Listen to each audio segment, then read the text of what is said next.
ಮೊನ್ನೆ ಅಯೋಧ್ಯೆಯ ರಾಮ ಮಂದಿರ ಉದ್ಘಾಟನೆ ವಿಚಾರ ಬಹಳ ರಾಜಕೀಯ ಚರ್ಚೆಗೆ ಗ್ರಾಸ ಆಗಿತ್ತು. ಮಂದಿರ ಉದ್ಘಾಟನೆಯಾಗಿ ಹೆಚ್ಚು ಕಡಿಮೆ 1 ತಿಂಗಳಾಯಿತು. ಇವತ್ತು ಮತ್ತೆ ರಾಮ ಚರ್ಚೆಗೆ ಗ್ರಾಸವಾಗಿದ್ದಾನೆ. ಸುಪ್ರೀಂ ಕೋರ್ಟ್ ಹೇಳಿದ ಜಾಗದಲ್ಲಿ ಮಂದಿರವನ್ನ ಕಟ್ಟಿಲ್ಲ ಅಂತ ಹೇಳಿ ಸಚಿವ ಸಂತೋಷ್ ಲಾಡ್ ಹೊಸ ವಿವಾದವನ್ನ ಸೃಷ್ಟಿಸಿದ್ದಾರೆ.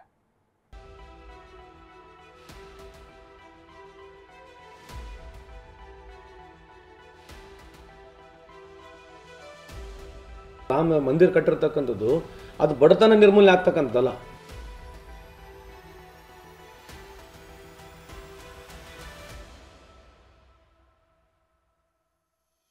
ಅದು ಕಟ್ಟಿದಕ್ಕೆ ನಾವು ಇರೋದಿಲ್ಲ, ಅದು ಕಟ್ಟಿದ ಜಾಗನೂ ಸರಿ ಇಲ್ಲ.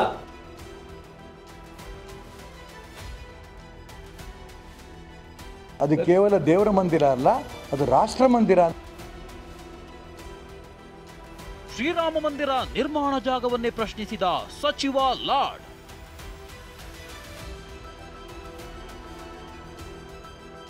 ಜನವರಿ 22ರಂದು ಅಯೋಧ್ಯೆಯಲ್ಲಿ ನಿರ್ಮಾಣವಾದ ಭವ್ಯ ಮಂದಿರ ಲೋಕಾರ್ಪಣೆಯಾಗಿದೆ. ಪ್ರಧಾನಿ ಮೋದಿ ಬಾಲರಾಮ ಪ್ರತಿಷ್ಠಾಪನೆ ಮಾಡಿದ್ರು. ಆ ಐತಿಹಾಸಿಕ ಸಮಯಕ್ಕೆ ಸಾವಿರ ಸೆಲೆಬ್ರಿಟಿಗಳು ಸಾಕ್ಷಿಯಾಗಿದ್ರು.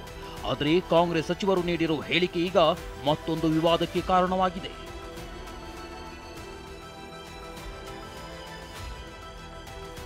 ಇವತ್ತು ಹುಬ್ಬಳ್ಳಿಯಲ್ಲಿ ಸಚಿವ ಲಾಡ್ ಮಾತನಾಡಿ, ರಾಜಕೀಯ ಇಚ್ಛಾಶಕ್ತಿ ಕಾರಣಕ್ಕೆ ಮಂದಿರ ನಿರ್ಮಿಸಲಾಗಿದೆ.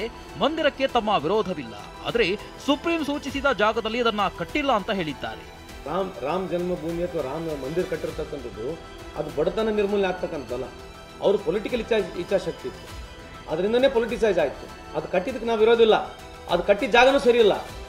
ಸುಪ್ರೀಂ ಕೋರ್ಟ್ ಎಲ್ಲರೂ ತಲೆ ಕಟ್ಟಿಲ್ಲ, ಬೇರೆ ಜಾಗದಾಗ ಕಟ್ಟ್ಯಾರ. ಅದು 40% ಕಟ್ಟ್ಯಾರ, ಕಟ್ಟಿದ್ದ 40% ತಾನೆ. ಸೊ ರಾಮ ಜನ್ಮಭೂಮಿಯಿಂದ ನಿಮಗೇನು ಬಡತನ ನಿರ್ಮೂಲನೆ ಆಯಿತು?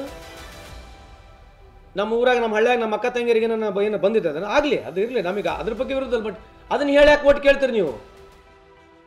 ಸಚಿವರ ವಿರುದ್ಧ ಈಶ್ವರಪ್ಪ, ಅಶೋಕ್, ಎಚ್ಡಿಕೆ ವಾಗ್ದಾಳಿ. ಸಂತೋಷ್ ಲಾಡ್ ಹೇಳಿಕೆ ನೀಡುತ್ತಿದ್ದಂತೆ ಬಿಜೆಪಿ ನಾಯಕರು ಕೆರಳಿ ಕೆಂಡವಾಗಿದ್ದಾರೆ. ಅತ ಮಾಜಿ ಸಿಎಂ ಕುಮಾರಸ್ವಾಮಿ ಸಚಿವ ಲಾಡ್ಗೆ ತಿರುಗೇಟು ನೀಡಿದ್ದಾರೆ. ಅಯೋಧ್ಯೆ ರಾಮ ಮಂದಿರ ಒಂದೇ ಒಂದು ದೇವಸ್ಥಾನನೂ ಕೂಡ ಅಂತರ ಯೋಜನೆ ಈ ದೇಶದ ಜನ ಮಾಡಲ್ಲ.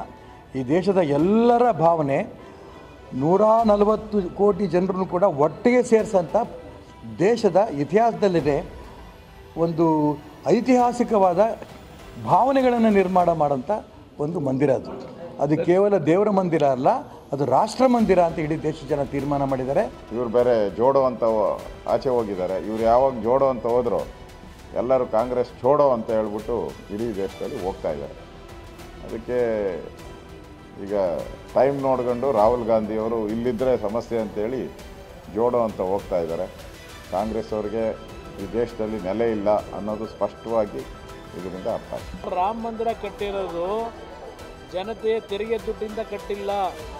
ರಾಮ ಮಂದಿರ ಕಟ್ಟಿರ್ತಕ್ಕಂಥದ್ದು ದೇಶದ ಕೇಂದ್ರ ಸರ್ಕಾರದ ಖಜಾನೆ ದುಡ್ಡು ತಗೊಂಡೋಗಿ ಕಟ್ಟಿಲ್ಲ. ಅವರು ರಾಮ ಮಂದಿರ ಕಟ್ಟಿರ್ತಕ್ಕಂಥದ್ದು ದೇಶದ ಕೋಟ್ಯಾಂತರ ಜನ ದೇಣಿಗೆ ಕೊಟ್ಟು ಆ ಜನಗಳು ಅವ್ರು ಕಟ್ಟಿರ್ತಕ್ಕಂಥ ಖರ್ಚು ವೆಚ್ಚ ಮಾಡಿರ್ತಕ್ಕಂಥದ್ದು. ಅದು ದೇಶದ ಮೇಲೆ ಯಾವುದೇ ಪರಿಣಾಮ ಬೀರ್ತಕ್ಕಂಥದ್ದಲ್ಲ. ಅದು ಬಿಜೆಪಿ ಮತ್ತು ಜೆಡಿಎಸ್ ಸಚಿವರು ಲಾಡ್ ವಿರುದ್ಧ ಮುಗಿಬಿದ್ದಿದ್ರೆ, ಅತ ಗೃಹ ಸಚಿವ ಪರಮೇಶ್ವರ್ ತಮ್ಮ ಸಂಪುಟ ಸಹೋದ್ಯೋಗಿಯನ್ನ ಸಮರ್ಥಿಸಿಕೊಂಡಿದ್ದಾರೆ. ಸುಪ್ರೀಂ ಕೋರ್ಟ್ ಆದೇಶದ ಏನು ಮಾಡಿತ್ತು ಜಾಗ ರಾಮ ಮಂದಿರ ಕಟ್ಟಲಿಕ್ಕೆ, ಅಲ್ಲಿ ಕಟ್ಟಿಲ್ಲ ಅನ್ನುವಂಥ ಆರೋಪ ಮಾಡ್ತಾರೆ. ಅದಕ್ಕೆ ಯಾಕೆ ಆರೋಪ ಅಂತೀರಿ? ವಸ್ತುಸ್ಥಿತಿ ಏನಿದೆ ಅದನ್ನು ಹೇಳಿದ್ದಾರೆ ಅವರು. ಅದಕ್ಕೆ ಆರೋಪ ಅಂತ ಹೇಳೋದು ಸರಿ ಇಲ್ಲ. ಮಂದಿರ ವಿವಾದ ಇದೇ ಮೊದಲೇನಲ್ಲ. ಉದ್ಧವ್ ಠಾಕ್ರೆ ಬಣದ ಸಂಸದ ಸಂಜಯ್ ರಾವತ್ ಈ ಬಗ್ಗೆ ಅಪಸ್ವರ ಎತ್ತಿದ್ರು. ಆ ಬಗ್ಗೆ ಶ್ರೀರಾಮ ಮಂದಿರ ಟ್ರಸ್ಟ್ ಇಟ್ಟಿಗೆ ಇಟ್ಟ ಜಾಗದಲ್ಲೇ ಮಂದಿರ ನಿರ್ಮಾಣವಾಗಿದೆ ಅಂತ ಸ್ಪಷ್ಟನೆ ನೀಡಿತ್ತು. ಶ್ರೀರಾಮ ಮಂದಿರ ಟ್ರಸ್ಟ್ ಕೊಟ್ಟಿದ್ದ ಸ್ಪಷ್ಟನೆ ಏನು ಅಂತ ತೋರಿಸ್ತೀವಿ ನೋಡಿ. ಭವ್ಯ ರಾಮ ಮಂದಿರ ಪ್ರಾಣ ಪ್ರತಿಷ್ಠಾಪನೆ ಕೆಲವು ದಿನದ ಹಿಂದೆ ಶಿವಸೇನೆಯ ಸಂಸದ ಸಂಜಯ್ ರಾವತ್ ಮಂದಿರದ ಬಗ್ಗೆ ಸಂಶಯ ವ್ಯಕ್ತಪಡಿಸಿದ್ರು. ಉದ್ಘಾಟನೆಯಾದ ರಾಮ ಮಂದಿರ 4 ಕಿಲೋಮೀಟರ್ ದೂರದಲ್ಲಿ ನಿರ್ಮಾಣವಾಗಿದೆ ಎಂದು ಸಂಶಯ ವ್ಯಕ್ತಪಡಿಸಿದ್ರು. ಈ ರೀತಿಯ ಸಂಶಯ ಯಾರು ವ್ಯಕ್ತಪಡಿಸುವುದು ಬೇಡ.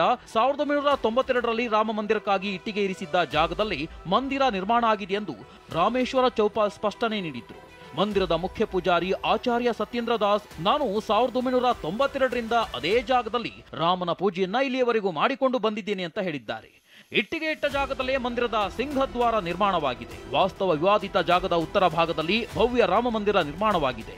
1992ರಲ್ಲಿ ವಿವಾದಿತ ಸ್ಥಳದಲ್ಲಿ ಕೇಸರಿ ಬಾವುಟ ಇಟ್ಟು ಜಾಗದ ಪ್ರಸ್ತಾಪ ಮಾಡಲಾಗಿತ್ತು.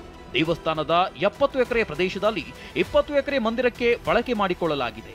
ಆ 20 ಎಕರೆ ಉತ್ತರ ಭಾಗದಲ್ಲಿ ಭವ್ಯ ರಾಮ ಮಂದಿರ ನಿರ್ಮಾಣವಾಗಿದೆ. ಮಳೆ ನಿಂತರೂ ಮಳೆ ಹನಿ ನಿಂತಿಲ್ಲ ಅನ್ನುವಂತೆ ಶ್ರೀರಾಮ ಮಂದಿರ ಪದೇ ಪದೇ ರಾಜಕೀಯ ದಾಳವಾಗ್ತಿದೆ.